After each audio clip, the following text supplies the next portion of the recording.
Hello friends, आज topic discuss कर रहे हैं हम हायर ऑर्डर डेरिवेटिव्स। चैप्टर है हमारा डिफरेंशिएशन और ये हमें क्वेरी भेजा है जितेंद्र जी ने फ्रॉम भद्रक उड़ीसा। तो चलिए अपना वीडियो स्टार्ट करते हैं। चलिए क्वेश्चन मैंने बोर्ड पे लिख दिया है। एक अच्छा क्वेश्चन है कि y = e की power m cos inverse x और ये कुछ प्रूव करके लाना। चलिए स्टार्ट करते हैं और ध्यान रखिएगा यहाँ y1 क्या डिनोट करता है, सिंगल डेरिवेटिव जिसको आप dy/dx बोलते हो, और y2 का डिनोट करता है डबल डेरिवेटिव जिसको आप बोलते हो d2y/dx²। तो चलिए स्टार्ट करते हैं। ठीक है, तो y का डेरिवेटिव कितना होगा y1 और लगाइए e की पावर x का डेरिवेटिव, तो e की पावर x का डेरिवेटिव e की पावर x ही होता है। लेकिन एक दिक्कत है कि जब आप फॉर्मूला e की पावर x बोलते हो तो e की जगह e और x की जगह x लिखा होना चाहिए।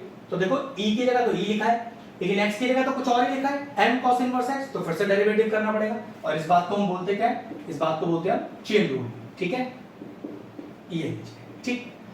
तो y का हो गया y1 e की पावर x का e की पावर x, क्योंकि x नहीं लिखा फिर से डेरिवेटिव करना पड़ेगा और लगा दिया मैंने चेन रूल। तो देखिए y1 = e की power m cos inverse x। अब जिसका डेरिवेटिव हो चुका है उसको तो सिर्फ कॉपी करते जाइए। यहां देखिए m cos इनवर्स x, तो m तो कांस्टेंट है, बाहर हो गया, क्योंकि कांस्टेंट अगर अकेला लिखा हो तो डेरिवेटिव 0, लेकिन कांस्टेंट किसी के साथ आया हो तो कांस्टेंट को बाहर कर दो और जिसके साथ आया उसका डेरिवेटिव कर दो।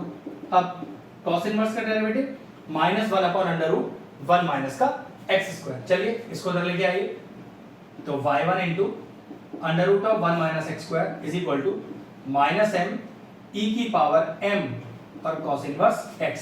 अब जरा ध्यान से देखना, e की power n cos inverse x, e की power n cos inverse x, direct क्या लिख दूं, y लिख सकता हूं। तो y1 × 1 - x² -m और 1। ठीक है, तो ये रिलेशन मैं अलग से लिख लेता हूं, बाद में इसकी मुझे जरूरत पड़ेगी। तो y1 √1 - x² -m/। ठीक, अब करते हैं इसका डबल डेरिवेटिव, क्योंकि अपने को आंसर में y2 भी चाहिए। चलिए स्टार्ट करते हैं। तो पहले को छोड़ा दूसरे का डेरिवेटिव। अब जरा पहले मैं इसका फॉर्म चेंज कर रहा हूं, डिफरेंशिएट करूंगा अगले स्टेप पर, और dy/dx लिख दिया, इसका मतलब डिफरेंशिएट कर रहा हूं। तो पहले को छोड़ा दूसरे का डेरिवेटिव प्लस दूसरे को छोड़ा और पहले का डेरिवेटिव y1 का डेरिवेटिव y2। ये मैंने क्या किया भाई, दो टर्म्स का मल्टीप्लिकेशन हो रहा है तो डेरिवेटिव कर रहे हो तो क्या लगाना पड़ेगा, हमें लगाना पड़ेगा प्रोडक्ट रूल। ठीक है, तो वही लगाया, पहले को छोड़ा दूसरे का डेरिवेटिव प्लस दूसरे को छोड़ा पहले का derivative is equal to -m constant है, किसी के साथ आया बाहर हो गया, और y का डेरिवेटिव अगेन y1। ठीक है, अब क्या करें, चलिए यहां पर डिफरेंशिएट अभी बाकी रह गया था। तो y1 चलिए डेरिवेटिव करते हैं, लगाइए x की पावर n, तो n x की पावर n-1। देखो दिक्कत फिर भाई, x की पावर n का डेरिवेटिव लगा रहे हो ना, तो x की जगह x और n की जगह एक न्यूमरल होना चाहिए। तो देखो n की जगह तो न्यूमरल ही लिखा हुआ है, लेकिन x की जगह x का लिखा है, तो 1 - x² लिखा है, फिर करना पड़ेगा। और क्या बोलते हैं इसको, क्या बताया था मैंने अभी, इसको बोलते हैं चेन रूल। ये लीजिए, फिर लगा दिया, प्लस इन सब का डेरिवेटिव हो चुका है, अब तो सिर्फ इनका काम क्या रह गया, कॉपी होना रह गया, तो बस कॉपी करते रहिए। ठीक, ब्रैकेट यहाँ ये वाला बंद हो जाएगा जहां मैंने प्रोडक्ट रूल लगाया था। ठीक है, चलिए अगला स्टेप। तो y1 ये आपके पास आया हाफ, ये हाफ -1 इस -हाफ, तो डिनोमिनेटर में आ जाएगा कुछ इस तरह से। ठीक है, और जरा डेरिवेटिव करते हैं। तो 1 का 0 कांस्टेंट है, अकेला लिखा है, डेरिवेटिव 0 माइनस x² का 2x, क्यों लगा, तो x की पावर n ही रहे ना, तो 2x की पावर 2 - 1। ठीक, प्लस √1 - x² y2 = माइनस का m और y1। अब क्या करें, थोड़ा सा रीअरेंज करते हैं पहले, फिर कुछ करेंगे आगे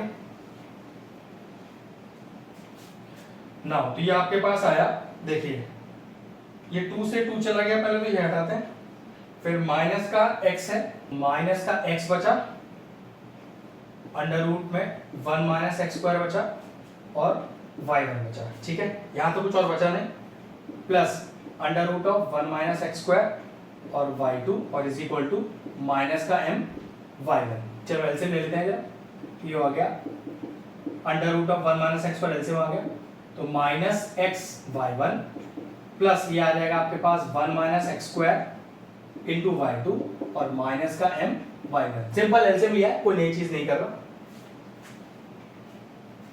ना। तो ऊपर आ गया माइनस का m y1 plus 1 - x² into y2, ये क्रॉस मल्टीप्लाई कीजिए, तो माइनस का m y1 इंटू √1 - x²। अब एक चीज देखो जरा, y1 इंटू √1 - x² है, इसकी डायरेक्ट वैल्यू क्या है हमारे पास, माइनस का एम वाई। चलिए पुट करते हैं, चलिए इसको पहले लिख रहा हूँ, तो 1 minus X square into Y two minus का X Y one is equal to minus M, और इसकी जगह क्या लिख दूं हम, माइनस एम का वाई।